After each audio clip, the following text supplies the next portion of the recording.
For this railway adventure, we'll go from the heart of Switzerland straight across Europe's highest mountains towards the south of the country. It's going to be a journey on one of the most difficult tracks in the world. The train will take the travelers through hundreds of tunnels, passing deep ravines and steep slopes. We'll not only see beautiful scenery, but we'll get to know Swiss culture as well. The William Tell Express goes by land and sea. Ancient paddle steamers and magnificent steam locomotives alternate with modern trains on this trip. Switzerland is a country of watches and cheese, but also a country of spectacular train journeys.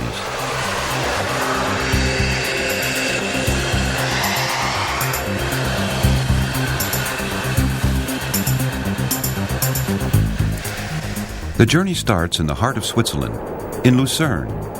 Surrounded by the impressive Alps, this charming city lies on the shore of the Vierwaldstättersee, or Lake Lucerne.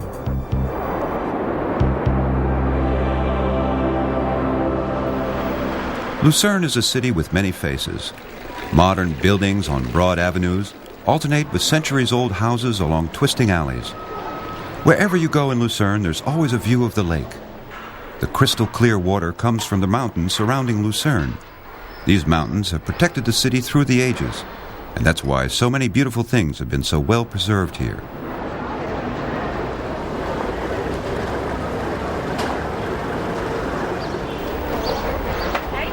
For example, the 600-year-old Kapellbrücke, the oldest wooden bridge in the world. Close to the Kapellbrücke lies the central station of Lucerne. Switzerland has an extensive railway system, and because of Lucerne's location in the middle of the country, this station is a real junction. However, we don't begin our trip from this station. We board a ship instead.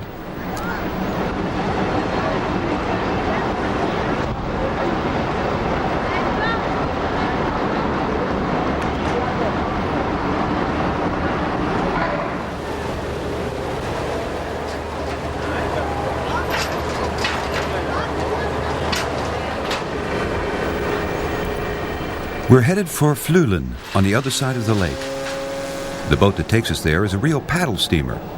As the paddle wheels slowly begin to turn and gain enough speed, the boat is ready to set off on a trip across the lake.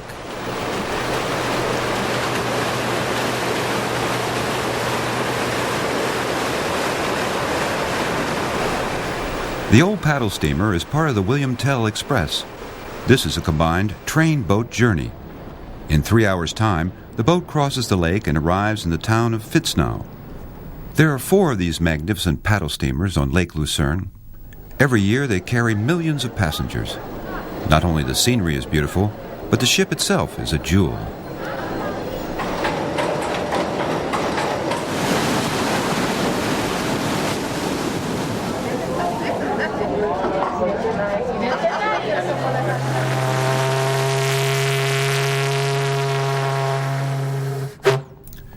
At noon, the paddle boat arrives at Fitznau. The captain orders a reduction in speed. Langsam. Fertig.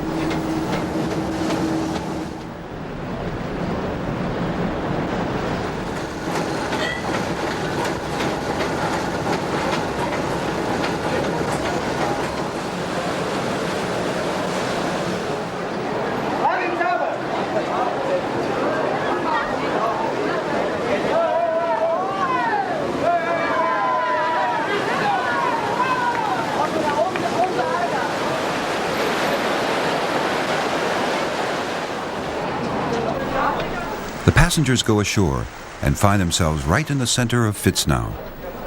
The village lies in the foothills of the mountain Rigi, the Queen of the Mountains, as the Swiss call her. This is the starting point of a very special railway track. Starting from Fitznau, we climb the Rigi with Europe's oldest cog railway.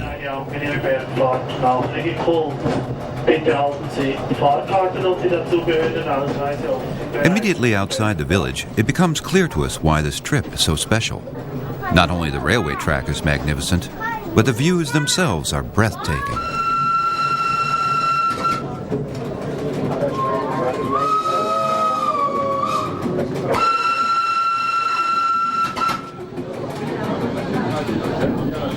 After a couple of miles, we step out of the modern train and admire a much older one. At 125 years of age, this is the oldest mountain locomotive in Europe. While her younger sister is climbing quickly up, the old locomotive gets up steam. Just as more than 100 years ago, the carriages are not pulled, but pushed up. The locomotive that pushes this splendid carriage in 1872 was one of the first to climb up the Rigi via the route of the cog railway.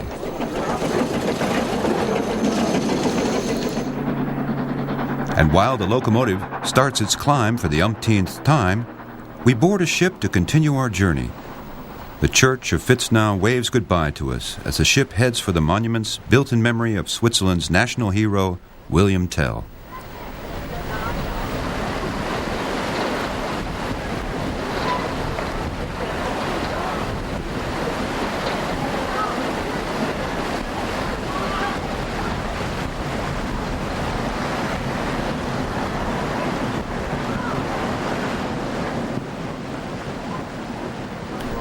Soon we arrive at William Tell's Kapelle. This little chapel is situated at the place where Tell is said to have escaped the cruel Austrian tyrant Gessler. Legend has it that he could only escape the death penalty if, with his crossbow and from a great distance, he would shoot an apple off his son's head. Tell split the apple and later defeated Gessler. Just beyond the chapel, in the village of Altdorf, stands the Tell Monument. The proud Tell still symbolizes the Swiss feeling of independence. In Fluelen, we get on the train again. This is the place where many trains leave for the south. We pass a freight train and ride through the valley of the River Reuss via the Gotthard Railway in the direction of the town Gotthard.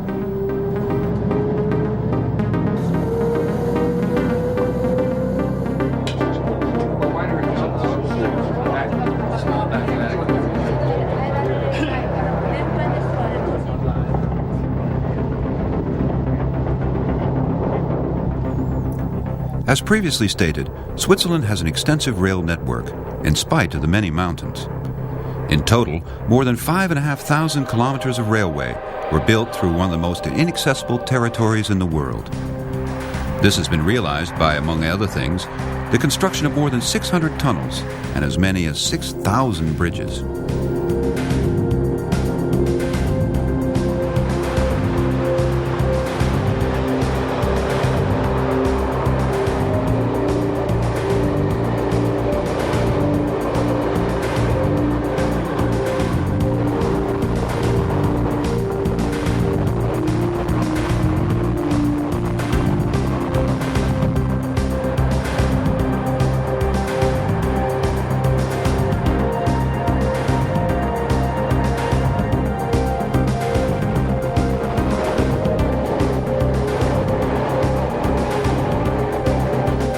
Halfway through the journey, the train passes the town of Vossen.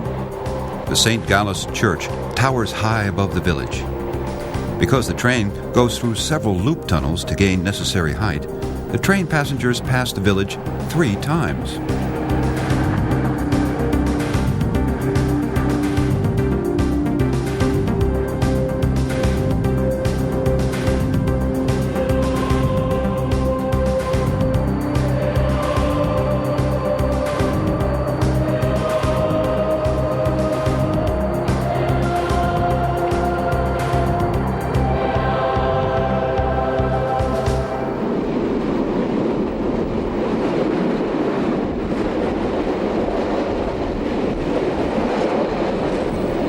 After a couple of hours, the train arrives at the railway station of Gotthard at an altitude of 1,100 meters.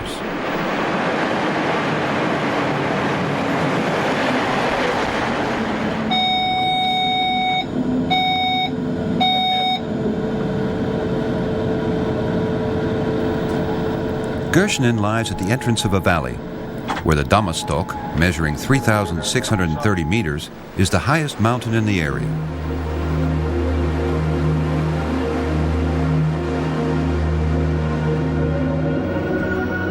This is where the railway connection between the Oberalp and Furka Pass begins. Together, these passes lead to the Gotthard Railway. This important railroad was constructed in 1882.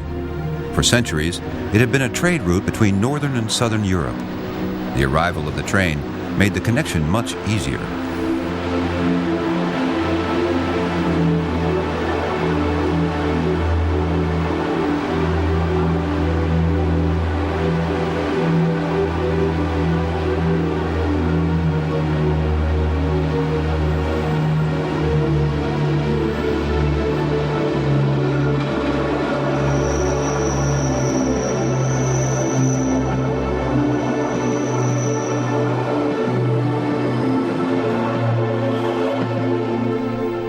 We travel over the old Furka Pass with a magnificent steam train.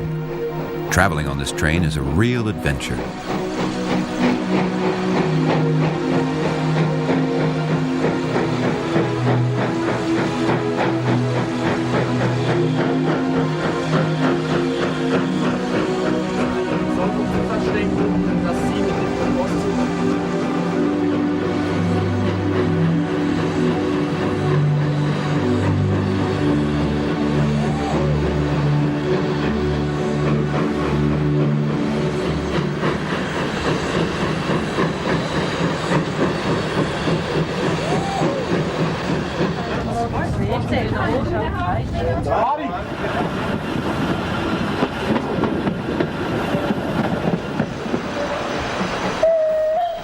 Slowly but surely the train moves higher and higher. The mountains become increasingly bare, and in spite of the pouring rain, the locomotive plows on unperturbed.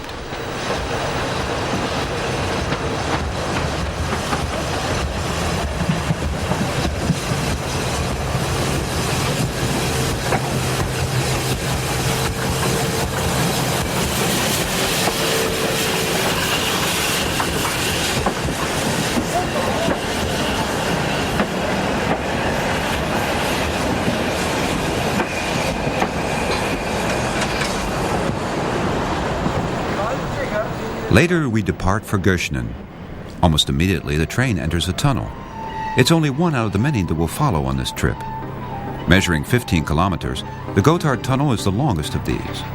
As many as 20,000 laborers worked at the construction of this tunnel, and not without danger, for 177 of them perished due to floodings and collapses. We're on our way to Bellinzona.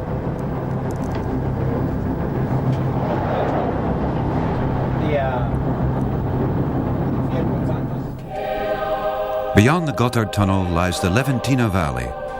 Just like the northern side of the mountain, the region here is alternately rough and pleasant. But the weather here is nearly always better. We continue in the direction of the Italian part of Switzerland. This section, too, is part of the mountain highway. We're still passing through tunnels, although they're a bit shorter than the Gotthard.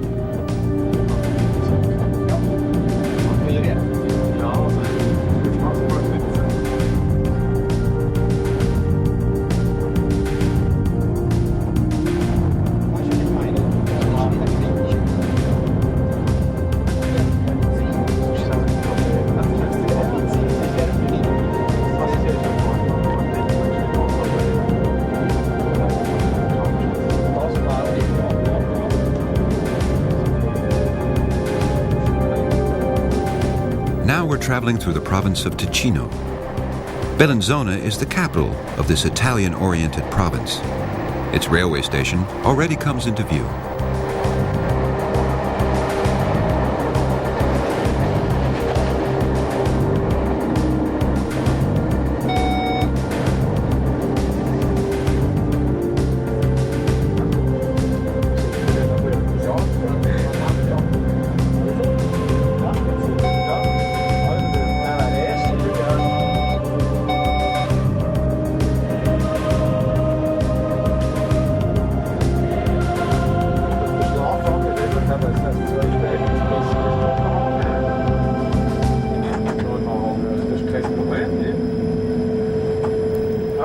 Though you can't tell by its tiny railway station, Bellinzona is situated at the crossroads of some of the most important trade routes in Europe. As early as the Middle Ages, the city was already highly important because of its strategic position. Remains of this period can still be seen. 3 big castles dominate the city of Bellinzona. The most famous one is Castello Grande, which was built by the Duke of Milan in 1445. Castello Grande stands on top of a rocky hill right in the center of town. A few years ago, the impressive castle was completely renovated, and its massive walls can be seen from anywhere in the city. Although Bellinzona is really Swiss, the city has been oriented toward Italy for ages. To the Romans, this town was important because of its strategic position. Roaming the charming alleys and the attractive plazas, every visitor will fancy himself to be in an Italian city. The Swiss themselves don't deny the Italian background, And in the restaurants, you'll notice how much macaroni, spaghetti, and minestrone is served.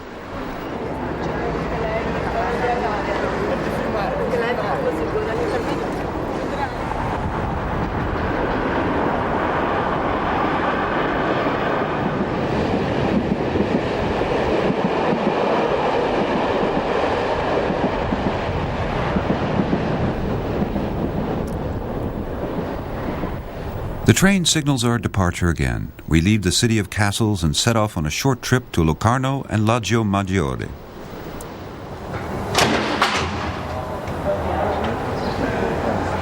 Treno diretto a destinazione Locarno, prossima fermata Cadenazzo, Locarno, Cadenazzo.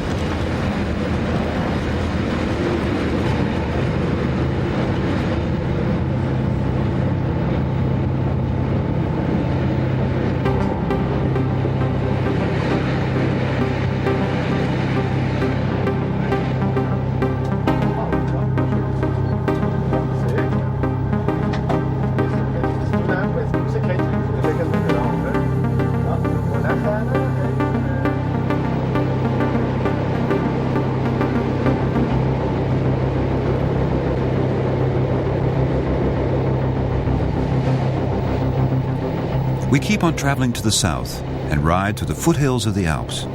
This is the Maggiore Valley.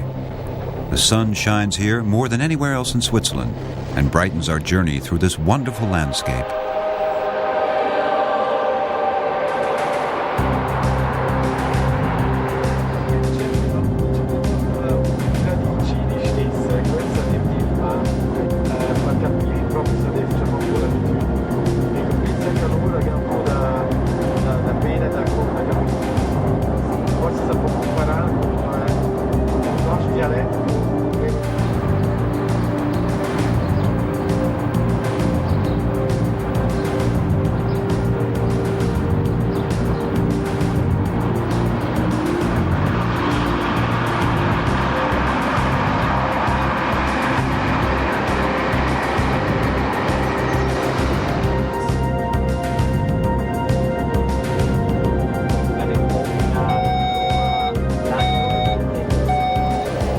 After a trip of just an hour, the lake comes in sight. For more than a century, Lago Maggiore has attracted tourists from all over Europe.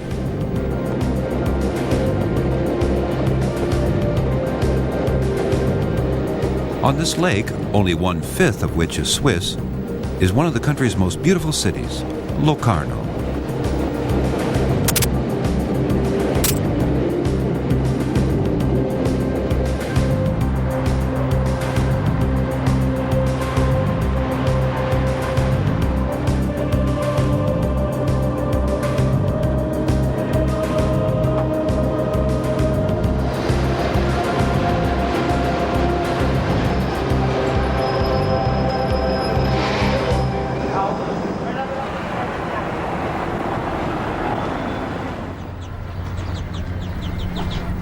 The beauty of this city is almost beyond description, favored by its position between the Alps and the shore of the lake.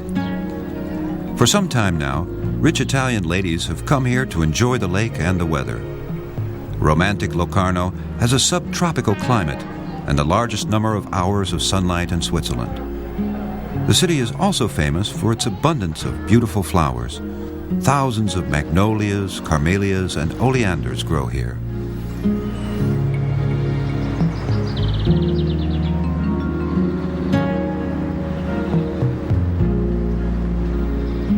The attractive Lombard facades, the alleys, and the old buildings turn Locarno into a fairy tale.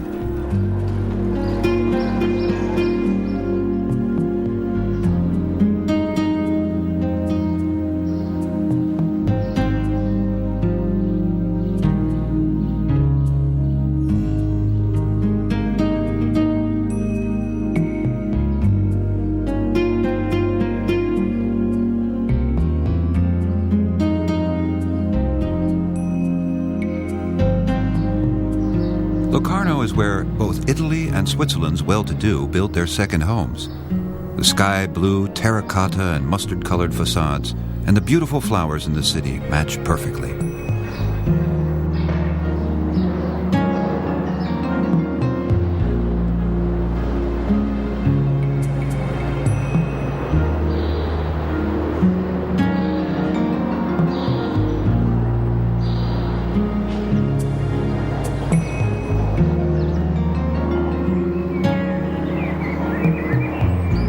The city has many famous buildings, and one of these is the Madonna del Sasso.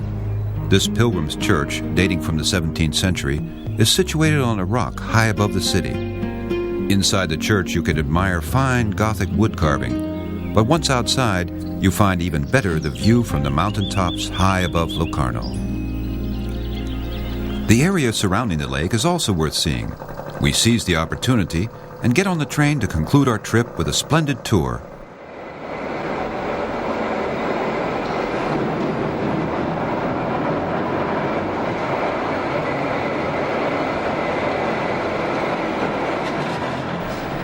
The Centovalli train leaves from the station. This train can take us all over Locarno's magnificent backyard, all the way to Italy. But today we're on our way to Pontebrola and the many surrounding villages.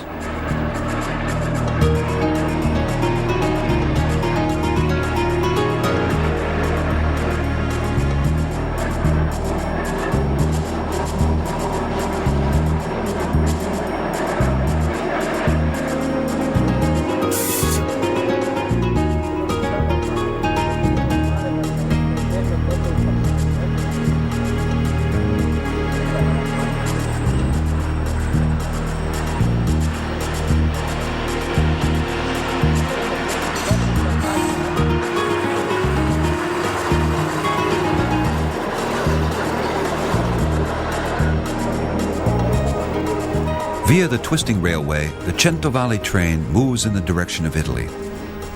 Centovalli stands for 100 valleys, and indeed the train passes innumerable valleys and as many charming villages. This bridge takes us to the village of Intragna.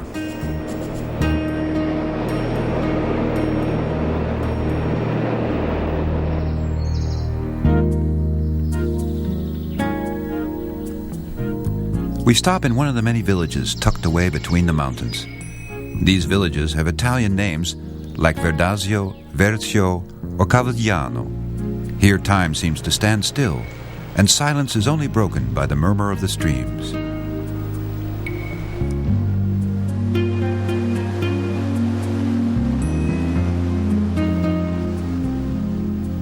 The magnificent houses look the same as they did several hundred years ago.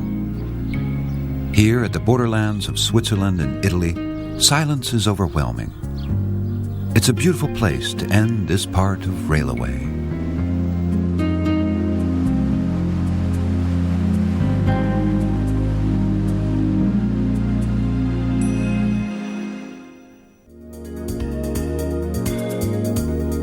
Next week, Railway travels to Peru. At an altitude of more than 3,000 meters, our train will zigzag through the high mountains of the Andes. Don't miss this colorful episode of Railway.